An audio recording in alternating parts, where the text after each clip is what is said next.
Sir Robert Victor Goddard, ce militaire de haut rang de la Royal Air Force, raconte avoir vécu des expériences paranormales. Il affirme avoir eu une vision du futur.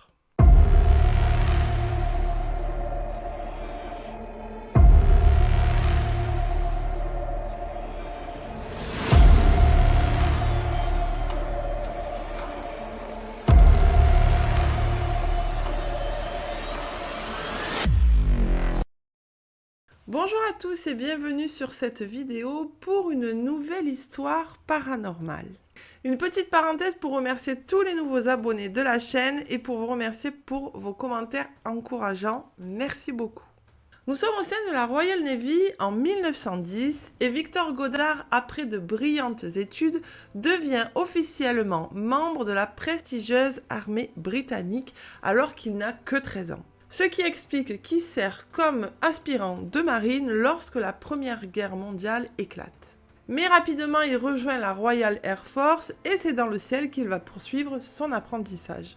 Il va patrouiller au-dessus des flots à la recherche de sous-marins ennemis. De 1916 à 1946, Victor Goddard va brillamment grimper les échelons, tout en poursuivant des études, être diplômé et donner des cours d'ingénierie à Cambridge. Victor Goddard était un militaire de haut rang, avec une carrière militaire remarquable. Et encore aujourd'hui, on parle d'un homme avec une réputation considérable.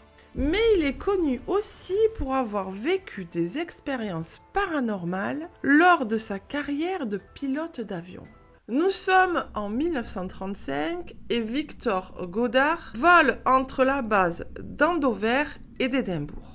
Le pilote de la Royal Air Force fait face à une météo exécrable, avec des nuages bas et une forte pluie. Il finit par se perdre dans la tempête. Il est perdu, il erre désespérément entre les nuages. Il tente de se hisser au-dessus de 8000 pieds pour échapper à la tempête, mais il n'y arrive pas. Il tente alors de redescendre pour essayer de trouver un point de repère fiable. Et là, il perd le contrôle de son appareil qui s'abat vers le sol dans une spirale incontrôlable. Il aperçoit alors le sol, mais son avion s'en approche dangereusement. Il pense alors que sa dernière heure est arrivée. Et au moment où l'avion va s'écraser au sol, Victor Goddard parvient miraculeusement à redresser son appareil et à reprendre un peu de hauteur. Et c'est à ce moment-là qu'il arrive à distinguer et à reconnaître le terrain d'aviation abandonné de Drême qu'il a visité la veille avec des amis officiers. Il est donc soulagé puisqu'il va pouvoir retrouver son chemin. Mais la pluie redouble d'intensité, la luminosité qui est déjà faible s'amoindrit encore, ce qui plonge Victor Goddard dans une quasi-obscurité. Et c'est là qu'il va se passer un événement extraordinaire. Parce que soudain, alors qu'il est plongé dans une quasi-obscurité, la zone où il se trouve est baignée d'une lumière limpide, comme un soleil de plein été. Et Victor Goddard s'aperçoit que l'aérodrome de Drême n'est ni abandonné ni désert, et que au contraire ça bourdonne d'activité. Le pilote stupéfait distingue même des mécaniciens en bleu de travail qui travaillent autour de 4 appareils jaunes vifs. À ce moment-là, Victor Goddard ne comprend pas ce qu'il voit. Il identifie bien 3 biplans d'entraînement standard, mais également un monoplan inconnu. En 1935, la RAF n'a aucun monoplan dans sa flotte d'avions. Et surtout, aucun de cette couleur jaune vif. Et de plus, qui sont ces mécaniciens en bleu de travail alors que normalement les mécaniciens de la RAF travaillent avec des combinaisons de couleur marron. Et les hangars ne sont pas en ruine, mais au contraire, ce sont de magnifiques bâtiments. Victor Goddard survole la base à très basse altitude, mais pour autant, son biplan n'a l'air d'intriguer personne. Mais il n'a pas le temps de se poser plus de questions que brutalement, il se retrouve au cœur de la tempête. Il finit tant bien que mal à atteindre la base d'Andover. Encore secoué par ce qu'il a vu, Victor Goddard va raconter son aventure aux officiers de permanence, mais ces derniers vont le dévisager comme s'il était ivre ou dérangé. À partir de ce moment-là, Victor Godard va décider de ne plus raconter cette extraordinaire aventure. En 1935, la base de Drême était effectivement un terrain désaffecté. Les hangars étaient quasiment en ruine et les parcelles de terrain étaient dédiées soit à l'agriculture, soit à l'élevage. Mais c'est en 1939 que Victor Godard apprend que l'aérodrome de Drême a été reconstruit pour servir d'école de pilotage avec des hangars flambant neufs. Et ils sont munis d'appareils d'entraînement et notamment de nouveaux monoplans à l'origine gris argenté qu'ils ont repeints en jaune vif. Et les mécaniciens portent des combinaisons bleues. Alors, est-ce que Victor Godard, lors de son vol, a une vision du futur? Peut-être a-t-il des dons de clairvoyance, car vous allez voir que presque 11 ans après cet épisode, Victor Godard va vivre un autre épisode marquant. Janvier 1946, nous sommes en début de soirée. La guerre contre le Japon a pris fin il y a 5 mois et Victor Godard fête ses retrouvailles avec quelques amis dans un bar à Shanghai. Le pilote surprend alors une conversation entre deux officiers. Le premier demande au second s'il sait si le maréchal Godard ne s'est pas tué cette nuit. Ce à quoi répond le second officier qu'il l'ignore.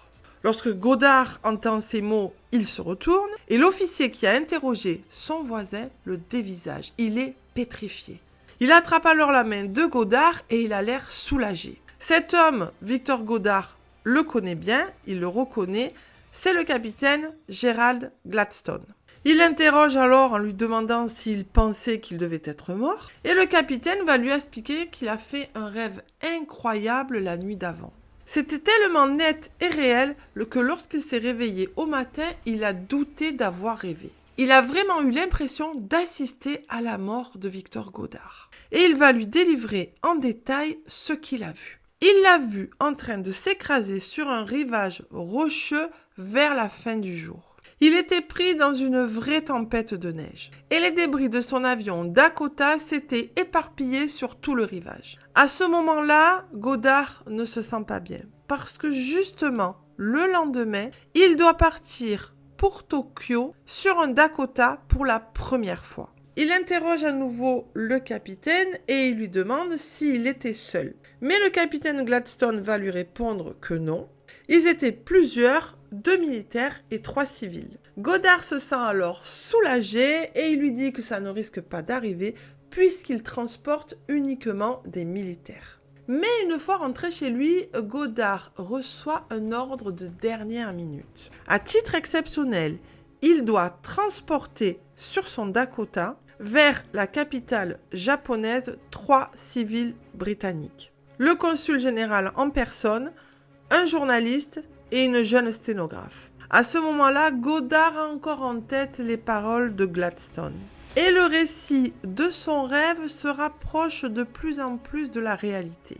Il n'est pas du tout enchanté par cet ordre de dernière minute, mais un ordre est un ordre et il ne peut pas le discuter.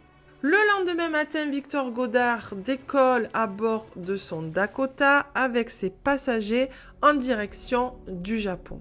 Mais en début de soirée, l'avion alourdi par le givre commence à perdre de l'altitude. Et à partir de là, tout va se passer comme l'avait rêvé le capitaine Gladstone.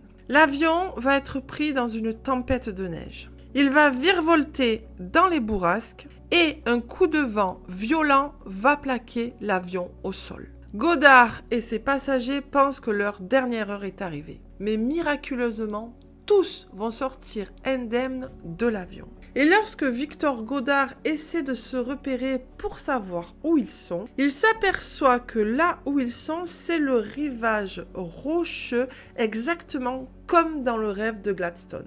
Sauf que là, ils sont tous vivants. Quelques mois plus tard, Gladstone dira que c'est la première fois qu'il fait un rêve aussi réaliste. Et Godard pense que Gladstone a vécu cette expérience d'avertissement prémonitoire pour pouvoir l'avertir. Un homme averti en vaut deux et ainsi il aurait déjoué son funeste destin. On doit aussi à Godard cette photo très surprenante. où on aperçoit le visage d'un officier de la RAF mort 2 jours avant la prise de cette photo. C'est Victor Godard lui-même qui a pris cette photo où on peut apercevoir distinctement le fantôme de ce jeune mécanicien Freddy Jackson. Peut-être qu'il ignorait qu'il était mort et qu'il voulait figurer sur la photo de groupe. Toute l'existence de Victor Godard aura été ponctuée d'événements surnaturels et qui défient l'entendement. Déjà, tout jeune, alors qu'il n'a que 14 ans, il va affirmer à sa mère que la crise d'Agadir va déboucher sur une guerre mondiale. Mais pas avant août 1914. Et effectivement, c'est ce qui s'est passé. Et le 4 août 1914, il raconta qu'il avait reçu comme une présentation claire de la manière dont allait se dérouler la guerre, la durée, comment elle allait s'achever. Godard avouera qu'il ignore pourquoi ces sensations l'envahissent, mais qu'elles sont ancrées en lui. Voilà les amis, j'espère que cette histoire paranormale vous aura plu. N'hésitez pas à me mettre dans les commentaires si vous connaissiez déjà cette histoire, ce que vous en avez pensé. J'espère que le son était meilleur cette fois-ci parce que j'ai un petit peu amélioré la façon d'enregistrer. En tous les cas, je vous remercie pour vos commentaires bienveillants. N'hésitez pas à vous abonner si ce n'est pas déjà fait, à liker, à commenter. Vous connaissez la routine. Je vous dis à très bientôt pour une prochaine vidéo paranormale. En attendant, portez-vous bien.